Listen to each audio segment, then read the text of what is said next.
क्या आपने कभी ऐसी जगह के बारे में सुना है जहां हर 50 साल में एक दीपक अपने आप जल उठता है, बिना किसी इंसान के, बिना किसी वजह के, और कहते हैं उस दीपक के पीछे छुपी है एक अधूरी आत्मा की कहानी, एक ऐसी कहानी जिसमें प्यार है, धोखा है और एक ऐसा पाप जो मौत के बाद भी खत्म नहीं हुआ। आज हम सुनने जा रहे हैं पथरीधार गांव की वो कहानी जहां सच और डर आज भी साथ रहते हैं। पहाड़ों के बीच बसा वह छोटा सा गांव हमेशा से मुझे किसी पुराने किस्से की तरह लगता था। मेरा नाम आरव है और मैं पेशे से पत्रकार हूं। शहर की भागदौड़, शोर और धुएं से दूर मैं अक्सर ऐसी जगहों की तलाश में निकल पड़ता हूं जहां कहानियां खुद ब खुद जन्म लेती हैं। उसी तलाश ने मुझे उस गांव तक पहुंचाया था जिसका नाम था पथरीधार। पहली ही शाम जब मैं वहां पहुंचा, ठंडी हवा में देवदार के पेड़ों की खुशबू घुली हुई थी। दूर कहीं गायों की घंटियां बज रही थीं और पहाड़ों के पीछे सूरज धीरे धीरे ढल रहा था।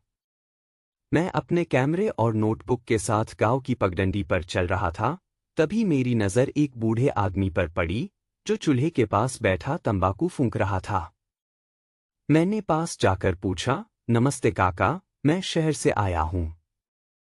यहाँ की पुरानी कहानियों के बारे में जानना चाहता हूं। बूढ़े ने मेरी तरफ देखा, उसकी आंखों में एक अजीब चमक थी। कहानी तो है बेटा, पर हर कहानी सुनने के लिए नहीं होती। मैं मुस्कुराया, मैं सुनने के लिए ही आया हूं। वह थोड़ा झिझका, फिर धीरे से बोला, तुम उस हवेली के बारे में जानना चाहते हो, है ना? मेरे कान खड़े हो गए। कौन सी हवेली?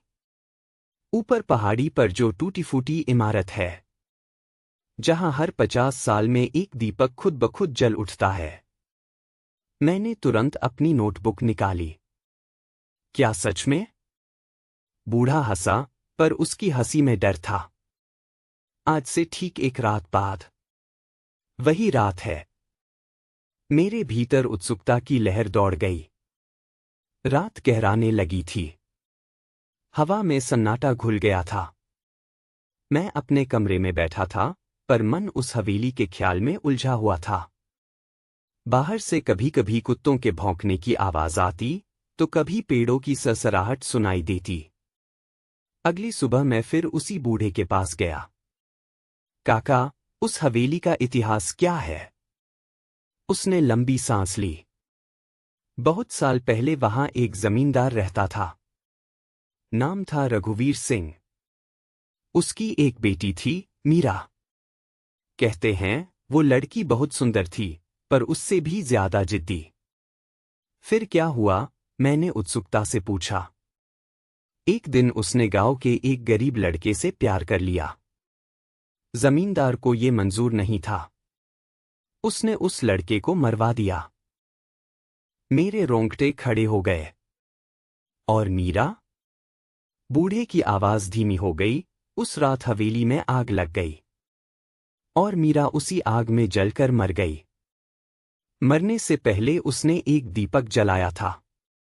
कहते हैं उसकी आत्मा हर 50 साल में उसी दीपक को जलाने लौटती है। मैं चुप हो गया। यह कहानी अब सिर्फ एक खबर नहीं रह गई थी। शाम होते होते मैं उस हवेली की ओर निकल पड़ा। रास्ता ऊबड़-खाबड़ था और हर कदम पर ऐसा लगता था जैसे कोई मुझे देख रहा हो। हवा तेज हो गई थी और पेड़ों की शाखाएं एक दूसरे से टकराकर अजीब आवाजें निकाल रही थीं। जब मैं हवेली के सामने पहुंचा, तो वह सच में खंडहर बन चुकी थी। टूटी दीवारें, जंग लगे दरवाजे और अंदर गहरा अंधेरा। मैंने धीरे से दरवाजा खोला। चर्रर की आवाज गूंजी और सन्नाटा और गहरा हो गया। अंदर कदम रखते ही ठंड अचानक बढ़ गई। ऐसा लगा जैसे कोई अदृश्य चीज मेरे पास से गुजर गई हो। मैंने टॉर्च जलाई। दीवारों पर पुराने चित्र लटके थे, जिन पर धूल जमी हुई थी। तभी मुझे एक कमरे से हल्की सी रोशनी दिखी। मेरा दिल जोर जोर से धड़कने लगा। मैं धीरे धीरे उस कमरे की ओर बढ़ा। कमरे के बीचों बीच एक पुराना दीपक रखा था और वह खुद ब खुद जल रहा था। मैं स्तब्ध खड़ा रह गया।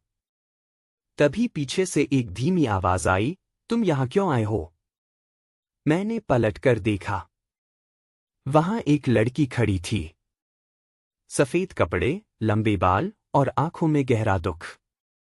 तुम मीरा हो? मैंने कांपती आवाज में पूछा। वह हल्का सा मुस्कुराई, लोग मुझे उसी नाम से जानते हैं। मैंने हिम्मत जुटाई, तुम हर 50 साल में लौटती हो?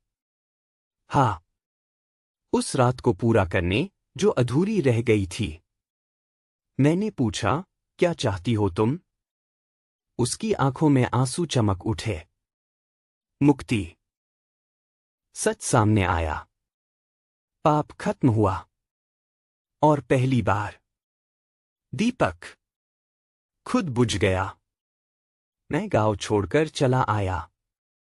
लेकिन आज भी जब कभी हवा में घंटियां बजती हैं, मुझे लगता है वो कहानी अब भी कहीं जिंदा है।